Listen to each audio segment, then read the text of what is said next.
کیا سب کے سامنے سارے محبت کروں گی میں اس سے؟ ادا دانتوں تلے انگلیاں دبائے کشمکش سے سوچ گئی۔ وہ لڑکے لڑکیاں اپنے ڈپارٹمنٹ کے ساتھ ٹرپ پر آئے تھے۔ آخر سیدان نے پہلی بار کچھ مانگا ہے، وہ بھی اظہار محبت، وہ بھی سب کے سامنے انکار تو نہیں کر سکتی۔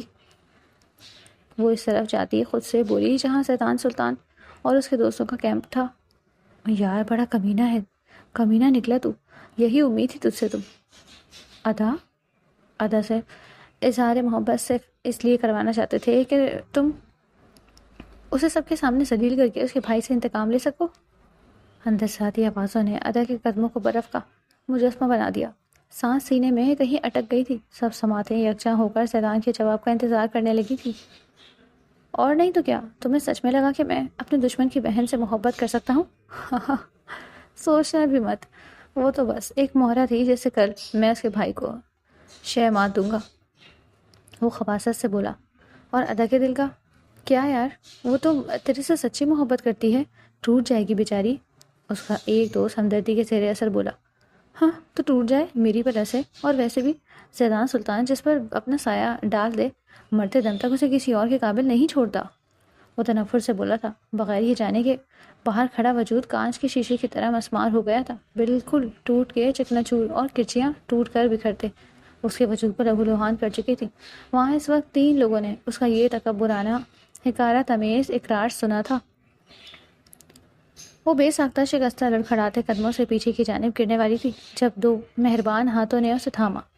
وہ ہاتھ کسی اور کے نہیں بلکہ سیدان سلطان کے خاندان کے دوسرے چشم و چراغ کبیر سلطان کے تھے، جسے ادا کے ٹوٹے وجود کی کرچیاں خود میں چبھتی محسوس ہوئی تھی۔ وہ ان کا سینئر تھا جو آج کل ان کی یونیورسٹی میں کسی حساس کام سے موجود تھا، اور آج اپنے سر کے اسرار پر آیا تھا ان کے ساتھ آج ہی، جب اسے دوشیزہ کا چہرہ دیکھنے کو ملا جس سے وہ کئی عرصے سے عشق میں گرفتار تھا۔ ادا تم ٹھیک ہو؟ امرہ کے ساکت وجود میں ہلچل ہوئی اور وہ تڑپ کر آگے بڑھتے ادا کو تھام کر وہاں سے دور لے جاتی بولی۔ اسے یقین نہیں آ رہا تھا کہ اس کا بھائی کسی سے بدلہ لینے کی خاطر اس حد تک گر سکتا تھا۔ ایک اس کی جگری دوست کا بھائی تھا جو محبت کے نام پر اسے اس کا وجود مانگ رہا تھا، اور ایک اس کا بھائی تھا جو اس کی دوست کو محبت کے نام پر نچا کر برباد کر چکا تھا۔ آنکھوں سے آنسو بے لگام ہوتے چہرے پر ٹوٹ کر بکھرتے چلے گئے۔ کیا قصور تھا میرا کہ میں اس کے دشمن کی بہن تھی؟ بس اس لیے مجھے استعمال کیا اس نے؟ وہ ہچکیوں کے درمیان روتی بولی تو ان دونوں کا کلیجہ منہ کو آیا تھا اپنی عزیز جان ہستی کو اس حالت میں دیکھ کر۔ ایسا نہیں ہے ادا، میں کروں گی بھائی سے بات۔ امرہ اسے پچکارتے ہوئے بولی۔ کیسا نہیں ہے؟ تمہیں کیا میں پاگل لگ رہی ہوں جو اپنے ناکام محبت پر ماتم کر رہی ہے، یا پھر تمہیں بھی اس سب کے بارے میں شروع سے پتا تھا؟ وہ بے یقین کیفیت میں بولی تو امرہ نے بے ساختہ نفی میں سر ہلایا۔ ایسا نہیں ہے میری جان، میں آخر کیوں جھوٹ بولوں گی تم سے، تم واحد دوست ہو میری۔ وہ روتے ہوئے اس کے گھٹنوں میں بیٹھتی اسے یقین دلاتے بولی، میں بھائی کو بہت ڈانٹوں گی، آخر وہ کیسے کر سکتے ہیں تمہارے ساتھ ایسا؟ وہ غصے سے بولی تو ادا نے لہو ہوتی آنکھوں سے اسے دیکھا۔ تمہارے ڈانٹنے سے کیا یہ سچ مٹ جائے گا کہ وہ محض میرے بھائی کو نقصان پہنچانے کے لیے میرا استعمال کرا تھا؟ اس شخص کے لیے میں نے ہر رشتہ ٹھکرا دیا اور اپنے ماں باپ کو ناراضگی تک مول لے لی، آج اسی شخص نے سب کے سامنے میری محبت کا تماشا بنا دیا۔ وہ سسک کر بولی، دل پھٹ رہا تھا جیسے زندگی ہاتھ سے سرک رہی ہو۔ کیوں یا اللہ، میں ہی کیوں؟ وہ بلک کر بولی، تم اس شخص سے لیے آنسو بہا رہی ہو جسے تمہارے ان قیمتی آنسوؤں کو کی پرواہ تک نہیں۔ کبیر سلطان کی آواز پر اس نے سرخ آنکھوں کا رخ موڑے اس کی طرف دیکھا تھا۔ اگر لینا ہی ہے تو انتقام لو اپنی محبت کے ٹھکرائے جانے کا، یوں ٹوٹ کر تم اسے فتح یابی کا ایک اور موقع دے رہی ہو۔ وہ اسے احساس دلاتے بولا، کیسے؟ آخر کیسے؟ جب آپ خود مرنے کی خواہش رکھتے ہو دوسروں کو کیا ماریں گے؟ وہ ایک دم استہزائیہ انداز میں خود پر ہنستے ہوئے بولی، کیا تم مجھ سے نکاح کرو گے؟ وہ اس کے سامنے گھٹنوں کے بل بیٹھتا بولا، اسے ساکت کر گیا تھا۔ کیا پاگل ہو گئے ہیں؟ دماغ خراب ہے آپ کا؟ میں کیا کوئی سڑک پر پڑی چیز ہوں جسے کوئی بھی استعمال کرے گا اور پھینک دے گا؟ وہ غصے سے دھاڑی ششدر تو امرہ بھی رہ گئی تھی کبیر کی بات پر۔ کبیر سلطان پورے خاندان میں ذہین اور سیریس قسم کا بندہ مشہور تھا جو صرف اپنے کام سے کام رکھتا۔ آج وہ اس کی دوست کے سامنے بیٹھا اسے پرپوز کر رہا تھا جس سے اس کا بھائی محبت کے دعوے کرتا تھا۔ وہ گھومتے دماغ کو تھامتی محض سوچ کر رہ گئی، اگر تم ابھی میرا ہاتھ تھام لو گی تو یقیناً میں تمہیں کبھی گرنے نہیں دوں گا۔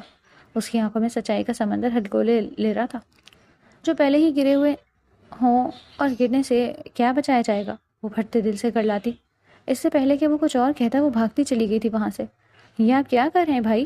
وہی جو تمہیں نظر آ رہا ہے وہ اسی طرح نظریں گاڑے بولا جہاں سے وہ گئی تھی، لیکن وہ نہیں مانے گی۔ وہ افسردگی سے بولی اب تو وہ بھی نہیں جانتی تھی کہ اس کا بھائی اس کی دوست ادا کا مقدر بنے۔ وہ اسے ڈیزرو نہیں کرتا تھا، مگر کیا یہ شخص کرتا تھا؟ وہ سوچ کر رہ گئی۔ مانے گی، ضرور مانے گی، اور ہمارا نکاح آج ہی ہوگا، وہ اٹل انداز میں بولا تو وہ حیرت سے آنکھیں پھاڑے بولی مگر کیسے؟ اس میں تم میری مدد کرو گی؟ وہ اسے اپنی چمکتی آنکھوں کے حصار میں لیے بولا تو وہ سانس تک روک گئی۔ یہ دونوں بھائی پاگل تھے، ایک وہ یاور سلطان بھی جو اس سے آج کے دن نکاح کرنے والا تھا، مگر وہ بہانہ لگا کر کبیر کے ساتھ نکل آئی تھی ٹرپ پر، اور یہاں اس کا بھائی بھی بالکل اسی طرح نکاح رچانے کا ارادہ رکھتا تھا اس کی دوست سے۔ آخر وہ کہاں جائے؟ وہ سر تھام کر رہ گئی، صدمہ گہرا تھا۔ اپنی زبان کو قابو میں رکھو ساگر بلوچ، تمہاری ایک غلطی تمہاری شہرت اڑا سکتی تھی ابھی۔ وہ نفرت آمیز لہجے میں پھنکاری تو وہ اس کی طرف اپنی قدم بڑھانے لگا، جسے اس نے تنقیدی نگاہوں سے دیکھا تھا، جیسے جاننا چاہ رہی ہو کہ اس کے اتنے قریب آنے کا مقصد۔ جان تو گروی رکھ ہی چکے ہیں آپ کے پاس وکیل صاحبہ، اب یہ جسم ہی باقی ہے، اس کو بھی آپ اپنی امانت بنانا چاہتی ہیں تو بنا سکتی ہیں۔ ساگر بلوچ اپنی کزن کے لیے اتنا تو کر ہی سکتا ہے۔ وہ اس کے لیے چکر کاٹتا، اسے بہکی بہکی نگاہوں سے دیکھتا، اس پر اپنا سحر پھونکنے کی کوشش کرتا بولا اگر کوئی عام لڑکی ہوتی تو اس کے شہر میں آ بھی جاتی، کیونکہ وہ دکھنے میں اچھا خاصا اونچا لمبا جوان خوبرو شخصیت کا مالک تھا جس پر اس گاؤں کی لڑکیاں فریفتہ تھیں، مگر سامنے بھی شہرزاد کاتبانی تھی، اس کا خود کا تن من اس کے شوہر کی امانت تھا، پھر بھلا وہ ساگر بلوچ جیسے عیاش مرد پر نظر کرم بھی کیوں ڈالتی؟ ہاں تم اپنی یوں چکنی چپڑی باتوں میں مجھے رشوت دینا چاہ رہے ہو؟ وہ بیڈ پر بیٹھتے ٹانگ پر ٹانگ ٹکاتے اسے اپنی کڑی نظروں کے حصار میں لیے بولی نا نا نا نا نا میڈم جی، ایسی خود ساخی میں کیسے کر سکتا ہوں؟ میں تو بس ہمارا تعلق استوار کرنا چاہ رہا تھا۔ وہ اس کے اوپر جھکتا بولا تو شہرزاد نے چہرے پر تمسکرانہ مسکراہٹ میں چھپ دکھلائی تھی۔ مت بھولو ساگر بلوچ کے ایک زانی کے لیے شہرزاد کادوانی کے دل میں رہتی برابر بھی جگہ نہیں۔ وہ حقارت سے اسے اس کے کندھے سے دھکا دیتی پیچھے جھٹک گئی، جس پر وہ بل کھا کر رہ گیا۔ کیا تھی وہ لڑکی؟ جتنا وہ اس کو اپنے جال میں پھانسنے کی کوشش کرتا تھا، وہ چکنی چپڑی مچھلی کی طرح اس کے ہاتھوں سے نکلتی چلی جاتی۔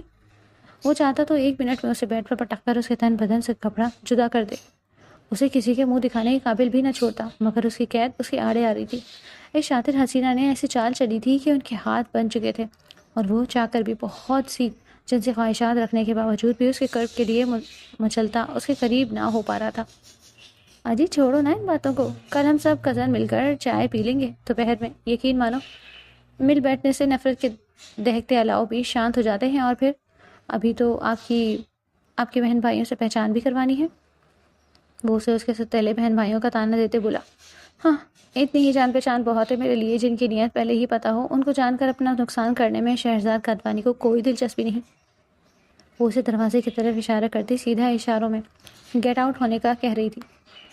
ابھی تو میں چلا جاتا ہوں، مگر یاد رکھیے گا چائے میں آپ کے ہی نرم ملائم ہاتھوں کی پیوں گا۔ وہ اگلے ہی لمحے برق رفتاری سے اس کے کومل ہاتھوں پر اپنے لب رکھتا اس سے دور ہوا، مگر یہ چند لمحے شہرزاد کے لیے کسی عذاب سے کم نہ تھے۔ اسے لگا کسی غلیظ چیز نے چھو کیا اسے، آنکھیں ایک دم آگ دہکانے لگی تھی۔ ضرور، اگر تمہیں میری ہی ہاتھ سے زہر پینے کا شوق ہے تو میں بذات خود تمہارا یہ شوق پورا کر دوں گی، وہ نفرت سے چلائی۔ اف، یہ قاتل ادا، ذرا دھیرج رکھیے، کہیں یہ غصے سے ہلتے لبوں کو دیکھتے میرے اندر کا وحشی نہ جاگ جائے۔ اگر ایسا ہو گیا نا تو یہ ان لبوں سے رس نچوڑ کر ہی مانے گا۔ وہ دانتوں کا کونا لبوں میں دبائے بیباک انداز میں ساری حدیں پار کرتا بولا تو شہرزاد کا دل کیا اس کا قتل عام کر دے، مگر خود پر سب کرتے رہ گئی۔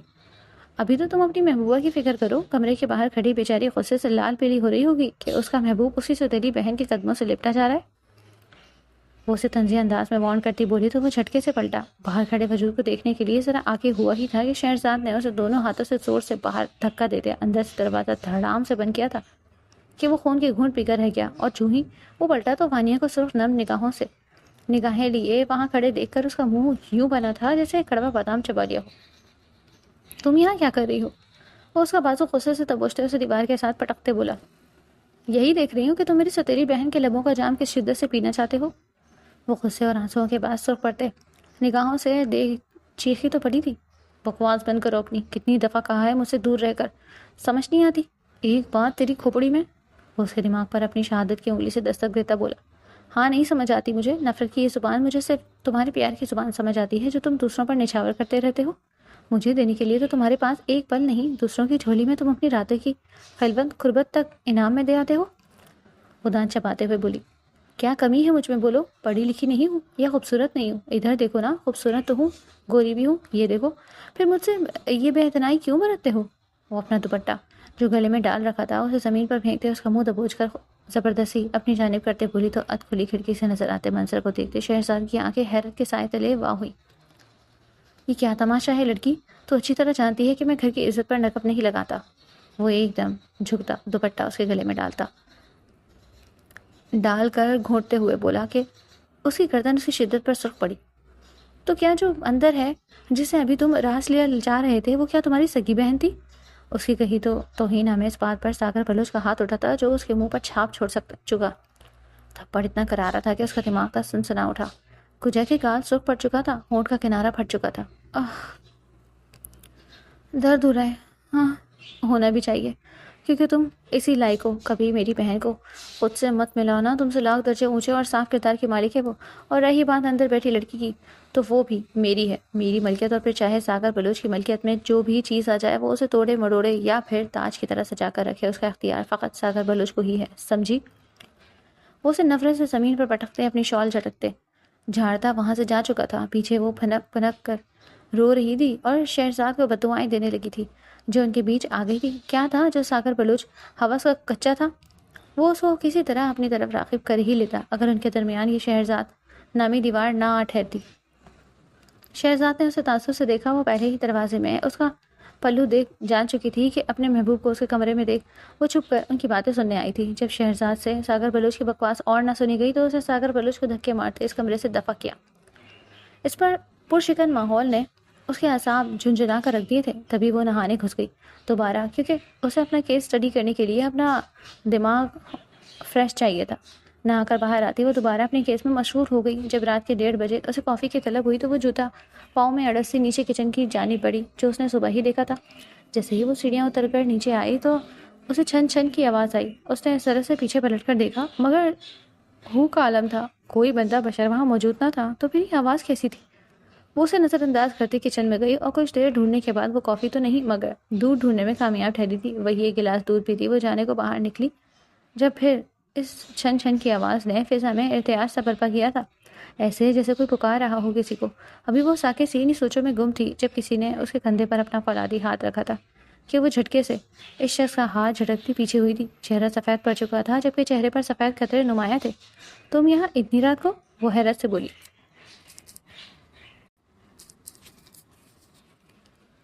فائزہ اب یہاں ادا آئی تھی نا، کہاں گئی؟ کبیر کے کہنے پر امراہ اب ادا کو ڈھونڈ رہی تھی جو نہ جانے کہاں غائب ہو چکی تھی۔ ہاں یار یہیں آئی تھی، وہ اس کی طبیعت ٹھیک نہیں لگ رہی تھی۔ میں نے کہا کہاں جا رہی ہو تو کہنے لگی گھر۔ میں نے روکا تو بغیر کچھ کہے نکل گئی۔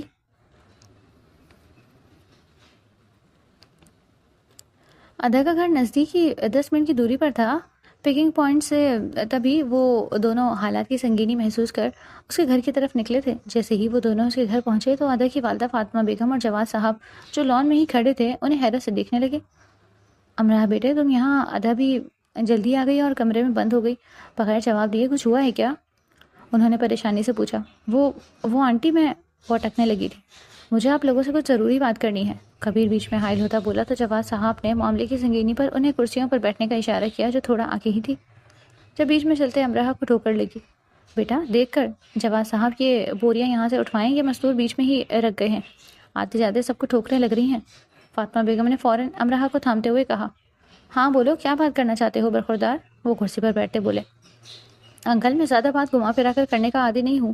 ہارون اور زیدان کی دشمنی سے تو آپ بخوبی واقف ہیں اور زیدان اور ادا کے حق تعلق سے بھی ہوں گے۔ تو مدعے پر آؤ بیٹا، یہ ہم بھی جانتے ہیں۔ میں آپ کی بیٹی سے نکاح کرنا چاہتا ہوں، وہ بھی آج اور ابھی۔ کبیر کی باتیں دونوں پر صحیح معنوں میں بم پھوڑا تھا۔ یہ کیا حماقت ہے؟ اندازہ ہے کیا کہہ رہے ہو تم؟ جواد صاحب غصے سے بولے۔ جی اندازہ ہے، تبھی تو بات کر رہا ہوں آپ سے۔ زیدان ادا کو دھوکہ دے رہا تھا اتنے عرصے سے اور اب ادا کو یہ بات معلوم ہو چکی ہے۔ اس کا اکیلے رہنا خطرے سے خالی نہیں ہے، وہ اپنے ساتھ کچھ بھی کر سکتی ہے اور اسے سنبھالنے کے لیے اسے کوئی ایسا سہارا چاہیے جو ہر پل اس کے ساتھ رہے۔ اور میں وہی سہارا بننا چاہتا ہوں۔ اس کے ایک ساتھ کئی دھماکے کے ساتھ کرنے پر وہ والدین چکرا کر رہ گئے تھے۔ اف یا اللہ، میری بیٹی میں بھی کہوں خون کیوں نچڑ کر رہ گیا ہے اس کا چہرے سے۔ تو اصل بات یہ تھی۔ فاطمہ بیگم نم آنکھوں سے بولی، ہم تم پر کیوں کر اعتبار کریں؟ خون تو تم بھی اسی خاندان کے ہو۔ جواد صاحب ضبط سے سرخ پڑتے چہرے سے اسے دیکھ بولے، جو ان کے سامنے بیٹھا نہایت ٹھنڈے مگر در حقیقت بے چین لہجے سے پر ہوتے ان کی بیٹی کا ہاتھ مانگ رہا تھا، اس کا ساتھ دینے کا دعویٰ کر رہا تھا جسے اس کا کزن ٹھکرا چکا تھا۔ آخر اس کے پیچھے اس کا کیا مقصد ہو سکتا ہے؟ وہ کشمکش کا شکار ہوتے اس پر یقین نہیں کر پا رہے تھے۔ ایک وجہ دو کہ ہم تم پر اعتبار کر سکیں۔ محبت، ایک لفظی جواب نے ان دونوں کو ورطہ حیرت سے دنگ کر دیا تھا۔ اچھا مذاق کیے، جواد صاحب تمسخر سے بولے۔ میں آپ کا بہت احترام کرتا ہوں انکل، مگر جسے آپ مذاق کہہ رہے ہیں وہ زندگی ہے میری۔ اس کے لہجے میں جنون خیزاں ہلکورے لے رہی تھی۔ اور اگر ہم اس نکاح سے انکار کر دیں تو کیا کرو گے؟ تم اس سے زبردستی کرو گے؟ وہ اسے اسماتے ہوئے بولے، نہیں، جہاں محبت وہاں زبردستی نہیں کی جاتی۔ میں اس کی حفاظت کروں گا، چاہے بغیر کسی رشتے کے ہی صحیح، مگر اسے نہیں چھوڑ سکتا۔ اس کی آنکھوں میں محبت کا ٹھانٹے مارتا سمندر دیکھ جواب صاحب پل میں جان گئے تھے کہ جو سامنے بیٹھا شخص تھا وہ اس سے کافی آگے نکل چکا تھا۔ اس سے پہلے کہ وہ کوئی اور جواز پیش کرتے، فاطمہ بیگم کی چیخ پر سب ان کی جانب متوجہ ہوئے تھے، جو اوپر دیکھے چیخ رہی تھی، ادا بیٹی کیا کر رہی ہو؟ وہاں سے ہٹ جاؤ، گر جاؤ گی بیٹے۔ ادا اترو وہاں سے، کیا کر رہی ہو پاگل لڑکی؟ امرہ بھی حلق کے بل چیخی، امرہ میرا بیٹا وہیں رک جاؤ، بابا کی جان کیوں پریشان کر رہی ہو ہمیں؟ جواد صاحب نے نم آنکھوں سے اپنی بیٹی کو چھت کی منڈیر پر ننگے پاؤں چٹے، نیچے تختہ دیکھ دل پر ہاتھ رکھتے چلائے تھے، مجھے معاف کر دیجیے گا موم ڈیڈ، آپ لوگ مجھے سمجھاتے رہے کہ شیطان ایک مطلب پرست انسان ہے، مگر میں ہی محبت میں اندھی ہوتی سمجھ نہ پائی تھی، آپ لوگوں کو ہی غلط سمجھتی رہی، مگر آپ سب کو صاف ہو چکا ہے، مجھے اپنے والدین کی نافرمانی کرنے کی سزا مل چکی ہے، محبت میں رسوائی کی صورت میں۔ اسے سکر بولی تھی، نیچے کھڑے تمام لوگوں کی جان حلق میں اٹکی۔ بیٹا اپنے موم ڈیڈ کا تو سوچو، کیا ایسے تنگ کرو گی اب ہمیں؟ فاطمہ بیگم روتے ہوئے بولی، سوری مما، یہ درد لگتا ہے اب جان لے کر مانے گا، سانس گھٹ رہا ہے میرا، میری ہی محبت بھرے جملے میرے منہ پر تماچے کی طرح بج رہے ہیں، دماغ میں اس دھوکے باز کے لفظوں کی بات گشت مجھے پاگل کر رہی ہے، مجھ سے اور جیا نہیں جائے گا۔ وہ ایک قدم اور آگے بڑھاتے بولی تو ان سب کی چیخیں بلند ہوئیں، رکو اسٹوپڈ گرل، کیا کر رہی ہو یہ؟ ایسا کرنے سے کیا تم اپنا بدلہ پورا کر لو گی؟ ہاں، تم اپنی محبت کا مذاق اڑانے والے کو ایک اور موقع دے رہی ہو، خود پر ہنسنے کا، تمہارا تماشا بنانے کا۔ کبیر جس کی جان اپنی عزیز جان کو کیوں اوپر منڈیر پر دیکھ قدموں سے نکلتی محسوس ہوئی تھی، وہ بغیر وقت ضائع کیے اندر کی طرف بھاگا۔ سیڑھیاں تین تین پھلانگتے وہ پھولے سانس سمیت کسی طرح چھت پر 2 منٹ میں پہنچنے میں کامیاب ہو چکا تھا۔ اسے یوں اپنی جان کے دشمن بنے دیکھ وہ وہیں کھڑے چلایا۔ کچھ لمحوں کے لیے ہی صحیح اس کی باتوں نے ادا کے دماغ کو جھنجھوڑ کر رکھ دیا تھا، اور یہ وقت کافی تھا اس تک پہنچنے کے لیے۔ مگر مجھ میں بدلے کی بھی سکت نہیں ہے، لوگوں کو خود کا تماشا بناتے نہیں دیکھ سکتی۔ وہ سرخ چہرہ بکھرے بال لیے کوئی اجڑی سی مورت لگ رہی تھی۔ تو میں دوں گا نا تمہارے ساتھ، کیا ہاتھ کہا تھا نا، ہاتھ تھامو، میرا گرنے نہیں دوں گا، بلکہ تمہیں دکھ پہنچانے والے کی خبر خود اپنے ہاتھوں سے کھو دوں گا۔ پھر بے شک تم اسے اس میں دھکا دے دینا۔ وہ اسے یقین دلاتا اس کے پاس تک پہنچ چکا تھا۔ بے شک وہ تمہارا بھائی ہی کیوں نہ ہو۔ وہ ٹپ ٹپ برستی آنسو سمیت نہایت حیرت سے اس سے سوال گو ہوئی۔ ہاں، بے شک وہ میرا بھائی ہی کیوں نہ ہو، لیکن تمہیں زندگی ہارتے دیکھنا میری سانس کھینچ لینے کے مترادف ہے، اس لیے ہاتھ دو مجھے۔ وہ اس کی آنکھوں میں آنکھیں ڈالے پوری یقین لہجے میں اس سے کہتا، اس کے نزدیک کھڑا ہوتا، اس کی طرف ہاتھ بڑھا گیا۔ مگر مجھے اب کسی پر یقین نہیں ہو سکتا، کیونکہ ایک بار یہی یقین مجھے لے ڈوبا ہے، اب میں اذیت نہیں سہ سکتی دوبارہ۔ وہ لرزتے لبوں اور کپکپاتے قدموں سے بولی، ٹانگیں لڑکھڑا رہی تھی جسے کسی بھی وقت بے جان ہو جائیں گی۔ تو کون کافر تمہیں اذیت دینا چاہتا ہے؟ میں تو تمہاری ساری اذیتیں خود پر لے لینا چاہتا ہوں، بدلے میں بس تمہارے 3 بول درکار ہیں۔ وہ نم آنکھوں سے بولا، اس سے پہلے کہ وہ کوئی جواب دیتی اس کے پاؤں ایک دم چٹک گئے اور وہ پیچھے کو گری، اور اس کو بچانے کے لیے اس کا ہاتھ تھامتے کبیر بھی۔ دونوں ایک ساتھ ہی نیچے گرتے چلے گئے، جبکہ نیچے کھڑے تمام افراد کی دل سوز چیخیں بلند ہوئی۔ اس کو نیچے گرتے دیکھ سبھی کی جان گلے میں اٹک گئی تھی، جبکہ دل زوروں سے دھڑک رہا تھا جیسے ابھی مانو بند ہو جائے گا۔ ادا کا جسم بری طرح خوف و ہراس سے لرز رہا تھا، اس کے جسم میں کہیں بھی درد نہ ہو رہا تھا۔ ایسا کیسے ممکن تھا کہ اونچائی سے گرنے پر بھی اسے درد نہ ہو رہا ہو؟ ادا، گھر والوں کی آوازیں اس کے کانوں میں گونج رہی تھی۔ کیا مرنے کے بعد بھی اپنوں کی آوازیں آپ سن سکتے ہیں؟ بے ساختہ دماغ پہ سوز ابھری تھی، مگر پھر اچانک دھک دھک دھک دھک دھک دھک کی آواز اس کے دائیں کان میں زوروں سے گونجنے لگی۔ یہ کس کے دل کی دھڑکن ہے جو اتنے زور و شور سے بے قابو ہوئی جا رہی ہے؟ اس نے اپنے سر کو اوپر اٹھایا تھا، آنکھیں حیرت سے پھٹی تھی۔ وہ اس وقت کبیر کے سینے پر پڑی تھی، جبکہ اس کے کان عین کبیر کے دل کے مقام پر تھے۔ تبھی وہ اس کی دھڑکن بآسانی سن سکتی تھی جو اسے کھو دینے کے خود سے اتنی تیزی سے دھڑک رہی تھی۔ جواد صاحب اور امرہ نے فوراً اسے کبیر پر سے اٹھایا۔ ان دونوں کی جان بچ چکی تھی۔ شکر یہ تھا کہ وہ بوریاں ٹھیک اسی جگہ پر پڑی تھی جہاں وہ دونوں گرے تھے۔ اگر آج وہ بوریاں وہاں نہ پڑتی تو یقیناً ان دونوں کا سر پھٹ چکا ہوتا۔ اس کو اٹھانے کے بعد کبیر لڑکھڑاتے ہوئے کھڑا ہوا تھا، جس کی کمر پر خاصی چوٹ آئی تھی۔ بھائی آپ ٹھیک تو ہے نا؟ اس کی سفید شرٹ کو سرخ ہوتے دیکھ وہ پریشانی سے چیخی، جس پر وہ ضبط سے مسکرایا۔ ہاں اب سب ٹھیک ہے، وہ ادا کو صحیح سلامت سامنے کھڑا دیکھ کر بولا۔ جواد صاحب لمحوں میں فیصلہ طے کر گئے تھے۔ بلواؤ مولوی صاحب کو، نکاح آج ہی ہوگا۔ وہ کبیر کو دیکھتے اس پر خوشخبری کا اعلان کرتے بولے، جس پر وہ سب ششدر رہ گئے تھے۔ گاڑی میں بیٹھے ہیں مولوی صاحب، میں بھی بلا کر لاتا ہوں، وہ سرخم کرتے بولا تو وہ اس کی تیزی پر حیران رہ گئے۔ ایسے حیران مت ہو، داماد بھی تو آپ کا ہی بننے والا ہوں، ہمایوں خیز مسکراہٹ سے کہتا مولوی صاحب کو لے آیا اور آنن پانن ان کا نکاح ہوا۔ قبول ہے کہ بولتے ادا اپنی پوری زندگی کبیر سلطان کے نام کر چکی تھی اور بن چکی تھی ادا کبیر سلطان۔ اس کے احساسات اس وقت منجمد تھے، اسے کوئی چیز محسوس نہیں ہو رہی تھی، آنکھیں خالی تھی۔ آج ہی تو محبت میں دھوکہ ملا تھا اور آج ہی اس کی زندگی میں کوئی اور شخص داخل ہو چکا تھا جسے وہ جانتی تک نہ تھی۔ وہ اپنے خیالوں میں اسی طرح کھوئی رہتی جب اپنے بابا کی آواز پر وہ ہوش میں آئی تھی۔ ویسے تمہیں کیسے معلوم کہ ہم مان جائیں گے کہ تم پہلے ہی مولوی ساتھ لے آئے تھے؟ وہ اچنبے سے اپنے تازہ داماد کو تنقیدی نگاہ سے تکتے ہوئے بولے، جو ان کی بیٹی کے ساتھ برجمان تھا۔ مجھے اپنی محبت میں پورا یقین تھا، اس لیے میں جانتا تھا کہ خالی ہاتھ نہیں لوٹایا جاؤں گا۔ وہ ادا کو دل فریب نگاہوں سے دیکھتے بولا تو وہ خامخواہ سرخ ہوئی۔ جانتی تھی کہ یہ ڈائریکٹ اظہار نہ تھا، مگر پھر بھی اس کی لو دیتی آنکھوں میں دیکھنا ایک مشکل ترین امر تھا جس میں کئی جذبات ہلکورے لے رہے تھے۔ میری بیٹی کا بہت خیال رکھنا کبیر، میں نے تم پر اندھا اعتماد کیا ہے، میرا یہ بھروسہ ٹوٹنے مت دینا۔ وہ مان سے بولے تھے، لہجے میں بیٹیوں کے باپ والا ڈر بول رہا تھا، جس پر وہ سر خم کر کے رہ گیا۔ یقین رکھیں انکل، کبیر سلطان جان سے تو جا سکتا ہے، مگر ادا کبیر سلطان کو دھوکہ دیتے اسے تکلیف پہنچانے کا سوچ بھی نہیں سکتا، یہ وعدہ ہے میرا۔ اس کے لہجے میں پختگی محسوس کر وہ سب مسکرا دیے تھے، جب وہاں کے ماحول کو کرخت آواز نے مشتعل بنایا۔ یہ کیا ہو رہا ہے یہاں؟ وہاں داخلی دروازے سے اندر آتا ہارون سب کچھ دیکھ غصے سے چیخا۔ ہو رہا نہیں، ہو چکا۔ کبیر سلطان کھڑے ہوتے بولا تو زیدان سلطان کے خدان کے لڑکے کو دیکھ اس کا چہرہ سرخ ہوا تھا، ساتھ ہی جانچتی نظریں امرہ پر بھی گئی تھی۔ اس کے یہاں اس وقت ہونے کا مطلب ضرور کچھ خاص ہوا۔ کیا ہو چکا ہے، کوئی بتانا پسند کرے گا؟ وہ آگے آتا ادا کے پاس کھڑا ہوتا بولا تو کبیر نے گردن ترچھی کی، اس کے تنفر بھرے انداز کو دیکھا۔ میں تمہارا جیجا بن چکا ہوں اور تم میرے سالے۔ وہ اپنے ہاتھ سینے پر باندھے آرام سے اس پر دھماکہ ہی تو کر گیا تھا۔ کیا بکواس کر رہے ہو تم؟ ہاں یہ کیا کہہ رہے ہیں موم ڈیڈ؟ وہ پھٹتے دماغ سے بولا، وہی جو تم سن رہے ہو۔ وہ لبوں پر خطرناک مسکراہٹ لیے بولا، یہی سچ ہے بیٹا، وہ دھوکے باز انسان زیدان ہماری ادا کو دھوکہ دے رہا تھا۔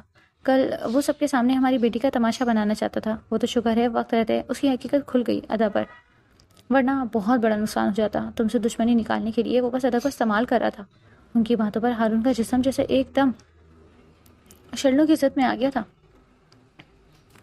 وہ کمینہ اس حد تک گر گیا، میری بہن کو دھوکہ دینے چلا تھا، اسے تو میں زندہ نہیں چھوڑوں گا۔ وہ ایک دم گالی بکتے ہوئے بولا تو جواد صاحب نے اسے ایک دم گھرکا۔ بس کرو ہارون، تم اسے کچھ نہیں کہو گے، جو ہونا تھا وہ ہو گیا۔ ادا کا نکاح کبیر سے ہو چکا ہے، ویسے بھی تم دونوں کی دشمنی میں میری بیٹی پہلے ہی پس چکی ہے، اب میں اور کوئی تماشا نہیں چاہتا۔ وہ غصے سے دھاڑے تو ابل کھا کر رہ گیا۔ یہ بھی تو اسی کمینے کے خاندان کا خون ہے ڈیڈ، آپ نے اس سے میری بہن کا نکاح کیسے کر دیا ڈیڈ، کیسے؟ وہ ایک دم شیشے کی ٹیبل کو لات مارتا توڑتا۔ چیخا تو ادا اور امرہ کی چیخیں ایک دم بلند ہوئی تھی۔ تمہیں کہا تھا نا میں نے اس زیدان سے دور رہنا، پر تم نے میری ایک نہیں سنی، اور اب ہمارے دشمن کے بھائی سے نکاح کر کے بیٹھ گئی ہو۔ کموکل لڑکی، تمہیں برباد کر دے گا یہ بھی، مجھ سے بدلہ لینے کے لیے ابھی طلاق لو اس سے۔ وہ ادا کو جھنجھوڑتے ہوئے ایک دم اس کا منہ دبوچتے بولا تو وہ بری طرح خوف سے لرزنے لگی اور مسلسل نفی میں سر ہلانے لگی۔ تم میری بات سے انکار کرو گی یوں؟ اسے اپنی بات نہ مانتے دیکھ ہارون کا غصے سے ہاتھ اٹھاتا ادا پر، جیسے بیچ میں ہی کبیر سلطان نہ صرف تھام چکا تھا بلکہ اس کے ہاتھ کو اچھی طرح چٹک کر رکھ دیا، ساتھ ہی ایک مکہ مارتے اسے زمین پر پٹخا کہ خون کی لکیر اس کے منہ سے بہہ نکلی۔ ڈونٹ ہی ڈیئر، ہاتھ لگانے کی سوچنا بھی مت، ورنہ یہیں سالے ہونے کا لحاظ کیے بغیر قبر کھود دوں گا۔ وہ سلگتے ہوئے دھاڑا، میری بہن ہے، وہ تجھے اتنی آگ کیوں لگ رہی ہے؟ میں اسے ماروں یا جو مرضی کروں، تو ہوتا کون ہے بیچ میں آنے والا؟ وہ دوبارہ ادا سے قریب جاتے ناک کی طرف پھنکارا، لیکن اگلے ہی لمحے ادا اور ہارون کے درمیان وہ دیوار کی طرح حائل ہوا تھا۔ ادا کپ کو پاتی ہوئی اس کی شرٹ پیچھے سے مٹھیوں میں دبوچتی بری طرح کانپنے لگی۔ اپنے بھائی سے بچنے کے لیے وہ اپنے ابھی بنے شوہر کی پناہ لے رہی تھی۔ جس کی تو بات کر رہا ہے وہ بیوی ہے میری، اور کوئی کبیر سلطان کی بیوی کو تکلیف پہنچانے کی نیت سے آنکھ اٹھا کر بھی دیکھے گا تو باخدا یہ کبیر سلطان اس کو زندگی بھر کے لیے بینائی سے محروم کر دے گا۔ وہ سر تانش دیتے لہجے میں کہہ رہا تھا، وارننگ دیتا لہجہ مر جاؤ یا مار دو والا تھا۔ جب یہ ہارون ٹھٹک کر رک گیا، وہ جان گیا تھا کہ ہٹے کٹے شخص کا مقابلہ وہ اکیلا نہیں کر پائے گا، تبھی چلایا، تمہیں دیکھ لوں گا میں۔ شوق سے دیکھنا سالے صاحب، اب آنا جانا تو لگا رہے گا۔ وہ ایک آنکھ بند کرتا اسے آگ لگا گیا تھا، جبکہ وہ امرہ کو خفیف سا اشارہ کرتا باہر لان میں نکل گیا۔ انکل آنٹی، آپ کی اجازت ہو تو میں ادا سے کچھ بات کرنا چاہتا ہوں اکیلے میں۔ ایسی بھی کیا بات ہے؟ جواد صاحب مشکوک نظروں سے دیکھ بولے۔ کیوں نہیں بیٹا، ضرور کرو بات، اور آپ چلے میرے ساتھ۔ فاطمہ بیگم انہیں آنکھیں دکھاتی وہاں سے لے جا چکی تھی، پیچھے امرہ بھی لان میں نکل کے جا چکی تھی، اور اب بچے تھے وہ دونوں۔ ادا بے چینی سے انگلیاں چٹکانے لگی، بھلا اب اسے کیا بات کرنی تھی؟ کیا وہ اسے خودکشی کرنے کا طعنہ دے گا؟ وہ سوچ کر رہ گئی۔ کبیر نے اس کے جھکے سر کو دیکھتے قدم اس کی سمت بڑھا گیا، جس پر ادا نے گھبرا کر قدم پیچھے کی طرف موڑے۔ کیا سوچ رہی ہو بیگم؟ وہ بالوں میں انگلیاں چلاتے اس کی طرف بڑھتا جا رہا تھا، اور اس کے ہر بڑھتے قدم پر سخت گھبراہٹ زدہ سی ہوتی ادا پیچھے ہو رہی تھی۔ چہرے پر گہری سرخیاں چھا رہی تھی۔ اس کے نزدیک بعض جن سے محفوظ ہوتے، کبیر مزید اس کی طرف بڑھا تھا۔ ادا گھبرا کر پیچھے ہوئی تو اس کی دیوار سے جا لگی۔ کچھ نہیں، میں کیا سوچوں گی؟ آپ نزدیک کیوں آ رہے ہیں؟ وہ نظریں مقابل کے چہرے پر جمایا، ہلکی سی آواز میں منمنائی۔ اس کی حرکت پر ذیلی کی آنکھیں حد درجہ پھیلی۔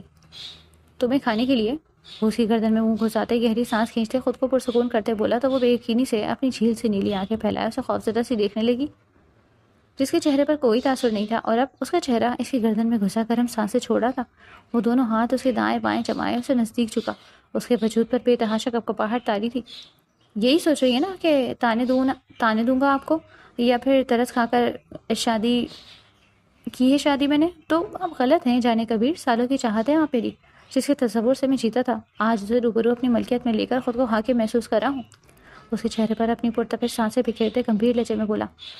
ہیزل براؤن آنکھوں میں خمار کی سرخی تیزی سے بڑھتی جا رہی تھی۔ سامنے کھڑی لڑکی سے اس کی محبت شدت اختیار کری جا رہی تھی۔ ادا کی ہر ایک ادا اسے اپنا دیوانہ کر دیتی۔ اس اظہار محبت پر تو جیسے اسی رہی سے ہی جان پہ نکلنے کو تھی، شرم و حیا اور گھبراہٹ سے اس کی جان پر بنائی تھی۔ جی؟ بے اختیاری میں اس کا اظہار محبت سنتے وہ آنکھیں پھیلائے منمنائی۔ کبیر کی نظریں اس کے چہرے پر سے ہوتے بادوں پر اٹکتی جو اس کی آنکھوں میں حائل ہوئے تھے۔ اسے یہ چیز بے چین کر گئی۔ وہ ہاتھ اس کی نازک کمر سے گزارتے ایک جھٹکے سے اس کے بال چہرے سے ہٹاتا اس کی جھیل سی آنکھوں پر چکا تھا جن کا وہ دیوانہ تھا۔ امرہ جہاں انہیں اکیلا چھوڑ لان میں آئی تھی، کسی نے اسے دبوچتے سیدھے اندھیرے میں جاتے لان کی دیوار میں پٹخا۔ آہ! درد کے مارے اس کے منہ سے چیخ بلند ہوئی تھی جو اس کے حلق میں دم توڑ چکی تھی، کیونکہ مقابل اس کی چیخ کا گلا گھونٹ چکا تھا۔ کہا تھا نا میں نے مجھ سے ملنے آنا فلیٹ پر، تو آئی کیوں نہیں؟ ہاں بولو۔ وہ اس کی تھوڑی دبوچتے اس کے ناک سے ناک ٹکراتا غصے سے دھاڑا۔ ہارون پلیز چھوڑے مجھے، کوئی دیکھ لے گا۔ وہ در سے کراتے سے اس کی جواب دو میری بات کا، آئی کیوں نہیں؟ یا تمہاری محبت بھی باتوں کی طرح کھوکھلی نکلی؟ وہ تمسخر سے اس کے بال دبوچ کر اس کا چہرہ اٹھائے اس کی تھوڑی پر دانت گاڑے بولا تو آنسو بھل بھل کرتے اس کی آنکھوں سے بہنے لگے۔ ہاتھ پیر شدت سے خود کو چھڑانے میں مگن تھے، کیونکہ مجھے شادی سے پہلے کوئی تعلق استوار نہیں کرنا۔ بے شک آپ کو میری محبت جھوٹی لگے، مگر میں اپنے تن آپ کو تب تک نہیں سونپوں گی جب تک آپ ان سے نکاح نہیں کر لیتے۔ امرا کے اس قدر اچانک دلیری دکھانے پر وہ ششدر رہ گیا۔ یہ دبو سی لڑکی اچانک جنگلی بلی کیسے بن گئی؟ او تو پارسا بی بی کو نکاح یاد آ گیا۔ جب محبت کا ڈھونگ رچا رہی تھی تو کہاں تھی یہ محبت؟ وہ اس کی کلائی مروڑ کر اسے اپنے سینے سے ٹکراتے اس کے کان میں سلگتی سی سرگوشی کرتے غرایا، جس پر سسک سسک کر رونے لگی۔ آخر آپ دو لڑکوں دشمنی میں ہم لڑکیاں ہی کیوں تباہ ہوں؟ آپ کا بدلہ ہم کیوں چکائیں؟ جس طرح میرے بھائی نے آپ کی بہن کو دھوکہ دیا، کیا گارنٹی ہے کہ آپ مجھے دھوکہ نہیں دے رہے ہوں گے؟ وہ لرز سے لبوں سے اس کی آنکھوں میں اپنی لہو لہاتی نگاہیں گاڑے بولی تو وہ ششدر رہ گیا۔ اگر اب یہ لڑکی اس کے ہاتھ سے نکل جاتی تو زیدان سلطان سے بدلہ لینے کا آخری موقع بھی وہ گنوا دیتا۔ شاید میں غلط تھا جس نے تم پر اعتبار کیا۔ تم نے مجھے دھوکہ دیتے میری بہن کی میری دشمنوں سے شادی کروا دی اور اپنی محبت بھی نہ ثابت کر پائی، اور دھوکے باز تم مجھے کہہ رہی ہو؟ وہ نم نگاہوں سے بولتے اس کا دل ایک بار پھر پگھلا گیا تھا۔ آخر محبت تھا اس کو جال میں پھانسنا تو آتا تھا اسے. ایسا نہیں ہے ہارون، میں بس کچھ سمجھ نہیں پا رہی. تو سمجھو نا میری جان، ایک رات کی ہی تو بات ہے. جس رات ہم اپنا تعلق بنائیں گے اس سے اگلے دن ہی میں تم سے نکاح کر لوں گا، یہ وعدہ ہے میرا. وہ اسے گلے لگتا اسے پوری طرح اپنے جال میں لیتا بولا، کھاؤ قسم. وہ بے یقینی سے نم نگاہوں سے اسے دیکھ بولی، تمہاری قسم. وہ شاطرانہ مسکراہٹ لیے اس کے گلے لگتے بولا، کیونکہ اب وہ بہت بری طرح اسے رونے کا ارادہ رکھتا تھا. وہ جو اپنے پیچھے کسی کی موجودگی کو پہلے ہی بھانپ چکی تھی. کسی کے اچانک کندھے پر ہاتھ رکھنے پر وہ بغیر دیر کیے سامنے اندھیرے میں نظر آتا گلدان اٹھا کر جھٹکے سے پلٹتی پیچھے کھڑے شخص پر وار کرنے لگی تھی، جب اچانک مقابل اس کا ہاتھ مضبوطی سے تھامے اسے ایسا کرنے سے روکا. تم یہاں اس وقت؟ تابش کو اپنے پیچھے استادہ پا کر وہ گہرا سکون کا سانس بھرتی بولی، ورنہ وہ تو سمجھی تھی کوئی گھس بیٹا یا پھر اس کا شکار کرنے کے لیے کوئی شکاری تھا. دشمنوں کا علاقہ تھا یہاں، کسی سے بھی کوئی بھی امید لگانا خطرے سے خالی نہ تھا. میں بھی آپ سے یہی پوچھنے لگا تھا کہ آپ یہاں اتنی رات کو نیچے کیا کر رہی ہیں؟ سب خیریت؟ وہ پریشانی سے بولا تو وہ اسے دیکھ کر رہ گئی جسے ایک ہی دن میں بہن کی فکر ہو گئی تھی. کافی پینی تھی مجھے، وہ تو نہیں ملی. خیر دودھ پر ہی گزارا کر لیا. تم بتاؤ تم یہاں کیا کر رہے تھے؟ پانی لینے آیا تھا، مگر آپ تو یقیناً میرا سر پھاڑنے کا ارادہ رکھتی تھی. وہ اس کے ہاتھ میں موجود گلدان کی طرف اشارہ کرتا بولا تو اس نے خجل ہوتے وہ وہیں میز پر رکھ دیا تھا. جب تابش جانے کو پلٹا تو وہ بے ساختہ پکار گئی، سنو جی. وہ نیم سرخ رخ کیے پلٹا. کچھ دیر پہلے میں نے پائلوں کی چھن سنی. کیا یہاں کسی حویلی میں لڑکی کو رات میں پائل پہن کے پھرنے کا شوق رہا کہ؟ وہ اپنی کریوسٹی کے زیر اثر پوچھ بیٹھی. نہیں تو ایسا تو ہماری لڑکیوں میں کسی کو شوق نہیں. وہ نہ سمجھے سے بولا. تو پھر یہ رات کی اس پہر اس طرف سے پائلوں کی آواز کیسی؟ وہ ایک طرف اشارہ کرتی بولی تو اس جگہ کو دیکھ تابش کی نظروں میں سنجیدگی ابھری. یہ تو میں بھی نہیں جانتا، مگر کچھ راز یہاں ایسے مدفن جیسے جہاں تک ہمیں بھی رسائی نہیں. وہ اس جگہ کو دیکھتے بولا اور کچھ اور کہے بغیر وہاں سے چلا گیا تھا. صاف ظاہر تھا اس کے پاس اس کے کسی اور سوال کا جواب نہ تھا. اس پہیلی کو تو میں سلجھا کر رہوں گی. ساگر بلوچ، آخر اور کتنے راز مدفن کیے ہیں تم نے اس حویلی میں؟ ایک قبر کھود کر ان مدفن رازوں کو زندہ نہ کر دیا تو میرا نام بھی شہرزاد کاتبانی نہیں. بہت سے عہد کرتی کمرے کی طرف بڑھ گئی. ایسا مت کریں. اس کو اپنے سے دور ہٹاتے وہ کپکپاتے ہوئے بولی. تو کیسا کریں آپ بتا دیں. کبیر کے شریر لہجے پر وہ دنگ رہ گئی. کچھ دیر پہلے تو وہ اچھا خاصا سنجیدہ مزاج آدمی تھا، مگر جیسے ہی نکاح ہوا تھا پتہ نہیں کس بے باک شخص کی روح گھس بیٹھی تھی. جناب میں جو ایسی حرکتیں کرتے پھر رہے تھے. اچھا ٹھیک ہے، کچھ نہیں کرتا. ادھر دیکھو یہ میرا بھائی ہے. وہ یاور کو ویڈیو کال میں لاتا بولا. تو یاور فون آن ہوتے کبیر کے ساتھ کسی لڑکی کو دیکھ چونکا. یہ لڑکی تو جانی پہچانی تھی. کہاں ہے بھائی آپ؟ موم ڈیڈ کب سے آپ کو کال کرے ہیں بغیر بتائے؟ آپ پرسوں سے غائب ہیں. اور یہ محترمہ کون ہے؟ لگے ہاتھ یاور نے کئی سوال ساتھ کیے تھے. بریک پر پاؤں رکھ برو، یہ بھابھی ہے تمہاری. کبیر اسے احساس دلاتا بولا کہ بکواس بند کر اب. مطلب آپ میں لڑکوں والے جینس تھے؟ آپ کی بھی شادی ہو گئی لڑکی سے؟ وہ حیرت سے بولا تو اس کی بکواس پر حیرت سے آنکھیں پھاڑے آتا بھی ٹکر ٹکر کبھی یاور کی بات پر اس کا منہ دیکھتی ہی کبھی کبیر کا. کیا بکواس کر رہا ہے؟ تجھے تو گھر آ کر دیکھتا ہوں میں. پہلے بھابھی کو سلام کر، ابھی نکاح ہوا ہے ہمارا. اس کی بات پر اب حیرت کا شدید جھٹکا لگا تھا یاور کو. میرا گرلز الرجک بھائی آخر ایک دم کیسے شادی رچا کر بیٹھ گیا؟ وہ حیرت سے منہ پر ہاتھ دھرتے بولا. بھابھی ویسے آپس کی باتیں، ان میں کون سی خوبی دیکھ کر آپ نے ان سے شادی کی؟ مجھے تو لگا تھا کوئی آدمی انہیں اپنی بیٹی نہ دے گا. آپ کو ابو کو سلام. وہ ویڈیو کال سے سلام ٹھوکتے بولا تو اس عرصے میں پہلی بار ادا کے ہونٹوں پر مسکراہٹ نے چھپ دکھلائی. پتہ نہیں کیا دیکھا بھابھی نے آپ میں بھیا. وہ گہری سانس بھرتے بولا. وہی جو امراہ نے تم میں نہیں دیکھا. وہ زج کرتی مسکراہٹ سے اسے دیکھتا فون کا رخ امراہ کی جانب کر گیا جو اندر داخل ہو رہی تھی اس کے انتظار میں. یہ وہاں کیا کر رہی ہیں آپ کے ساتھ؟ وہ غصے اور حیرت سے بولا. وہ جو آج اسے نکاح کرنے کا ارادہ رکھتا تھا وہ محترمہ پہلے ہی اس کے بھائی کے ساتھ فرار ہو چکی تھی. اپنے نگاہ سے بچ کر میرے نکاح میں شرکت. اور کیا چھوٹے بھائی؟ وہ اسے جلاتی مسکراہٹ سے دیکھتے بولا. بھیا تپاؤ مت، اپنا ایڈریس دو میں آ رہا ہوں. وہ بے چینی سے بولا. کتنے آرام سے وہ لڑکی اپنا نکاح چھوڑ کے اس کے بھائی کے نکاح میں شرکت کر رہی تھی، جبکہ وہ اس کی بے چینیوں سے اچھی طرح واقف تھی. سوچنا بھی مت لالے، کیونکہ آج تو تم اسی طرح سلگو گے. پتہ تو تمہیں ملنے سے رہا. جب تک تمہاری ہونے والی بیوی میرے سائے تلے رہے گی تم سے محفوظ رہے گی. وہ یہ کہہ کر کھٹاک سے فون بند کر چکا تھا، جبکہ اس کی بات سنتے امراہ اور ادا نے ایک دوسرے کو دیکھا تھا اور امراہ نے بے ساختہ نظریں چرائیں. تو چلے واپس؟ وہ ادا کو دیکھتے بولا. کہاں؟ وہ حیرت سے بولی. ارے بھول گئی، ہم ٹرپ پر تھے جہاں سے تم بھاگ کر آئی. چلو انکل آنٹی کو میں انفارم کر چکا ہوں. وہ اس کا ہاتھ تھامتے بولا. نہیں میں نہیں جاؤں گی وہاں, وہ بھی ہوگا, اس نے کپ کپاتے ہوئے کہا. تو کبیر کی خندہ پیشانی پر لب پڑے تھے منحوس شیطان کے ذکر پر. اسی سے تو اصل انتقام لینے جا رہے ہیں ہم, وہ معنی خیز مسکراہٹ سے بولا. مطلب؟ وہ دونوں حیرت سے بولی. تم کل رات اسے اظہار محبت کرنے والی تھی نا اپنے پرفارمنس میں, تو اب بھی تم وہی کرو گی؟ وہ چمکتی آنکھوں سے بولا. لہجہ آگ برسا رہا تھا. کیا؟ امرا اور ادا ایک ساتھ چیخی. اظہار محبت وہ بھی سب کے سامنے, اور کیا؟ اس کی بات سنتے وہ دونوں ششدری تو رہ گئی تھی. آخر وہ شوہر ہو کر اپنی بیوی کو کسی اور سے اظہار محبت کو کیسے کہہ سکتا تھا؟ صبح شہرزاد کچن میں آئی تو کام کرتی سبھی لڑکیوں کے منہ بنے. آ گئی مہارانی صاحبہ, وانیہ کے بڑبڑانے پر اس نے مسکراہٹ سب کی. وہ جان سکتی تھی جب اس کا محبوب اس کی ستیلی بہن کے آگے پیچھے پڑنے لگے تو برا ہی حال ہوتا ہے جو اس وقت وانیہ کا ہو رہا تھا.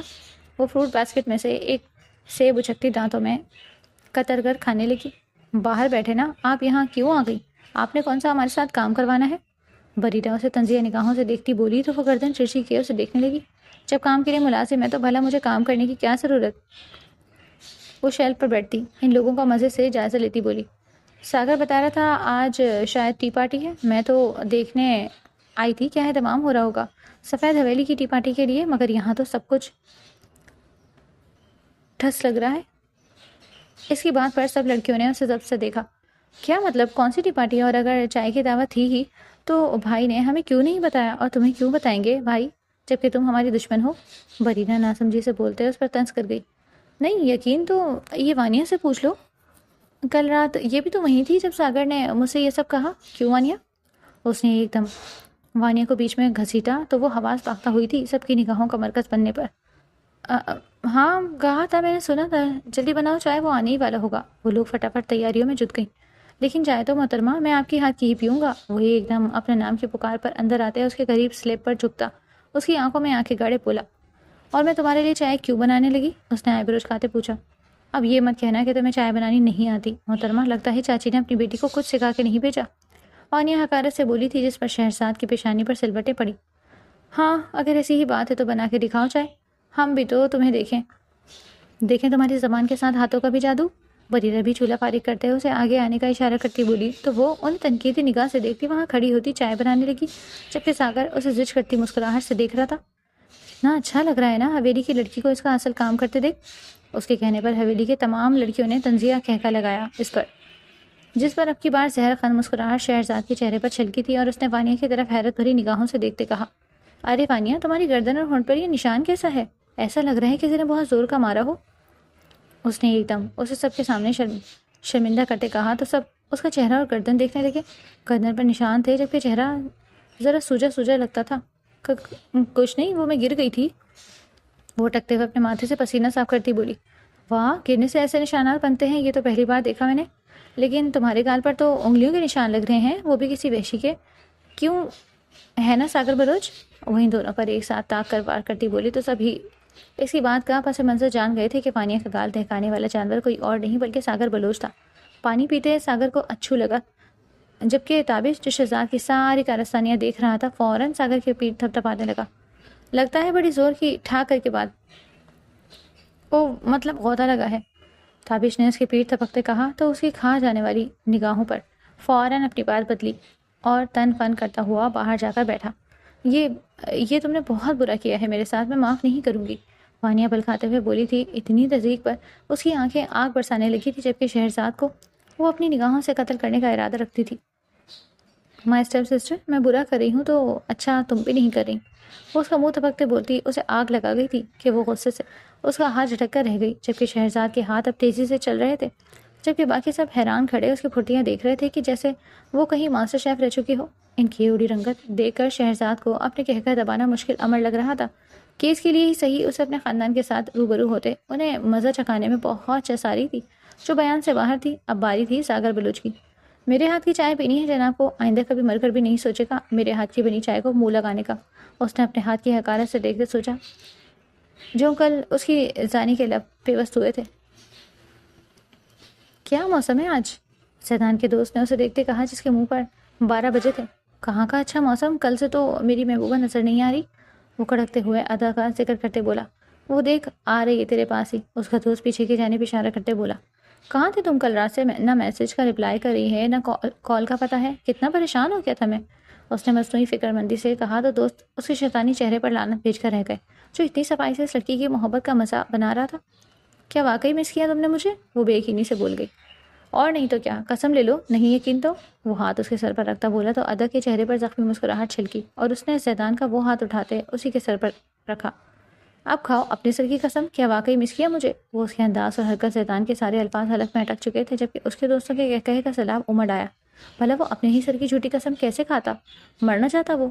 کتنے آرام سے یہ لڑکے لڑکیوں کی زندگیوں کی جھوٹی قسمیں کھا لیتے ہیں، انہیں برباد کرنے کے لیے انہیں احساس تک نہیں ہوتا، اور ایک ہم لڑکیاں کیسے ان کی لفظی محبت پر ایمان لے آتی ہیں۔ تو ہے نہ میرا محبت پر، وہ حقارت سے ذہن میں سوچ کر رہ گئی۔ رہنے دو، تم نہیں کھا پاؤ گی، وہ ہاتھ کھینچتے بولی تو وہ خجل ہو کر رہ گیا۔ میری طبیعت خراب تھی اس لیے گھر چلی گئی تھی، آج ہی آئی ہوں، تم سے اظہار محبت کا وعدہ جو کیا تھا، وہ زخمی مسکراہٹ سے بولی۔ تو پھر کب کر رہی ہو؟ یاد ہے نا سب کے سامنے پرفارمنس میں کرنا ہے تمہیں مجھے پرپوز، وہ خباثت سے اسے یاد دلاتا بولا تو وہ سر ہلا گئی۔ جانتی ہوں، آخری پرفارمنس اب میری ہی ہے، تیار ہونے جا رہی ہوں، ملتے ہیں کچھ دیر میں سرپرائز کے ساتھ، وہ پلٹتے بولی تو وہ پیچھے سے چلایا۔ آج کا دن ہم دونوں کے لیے ہی یادگار ہوگا، وہ فتح کی سرشاری سے چیخا، بدلہ لینے کے لیے اتنے قریب جو تھا۔ میرے لیے نہیں، تمہارے لیے زیادہ یادگار ہوگا، کیونکہ تم یہ دن کبھی بھول نہیں پاؤ گے، وہ مسکرا کر کہتی جا چکی تھی، جبکہ اس کے سبھی دوست شاباشی دینے لگے تھے اس کا بدلہ اور چیلنج پورا ہو جانے پر۔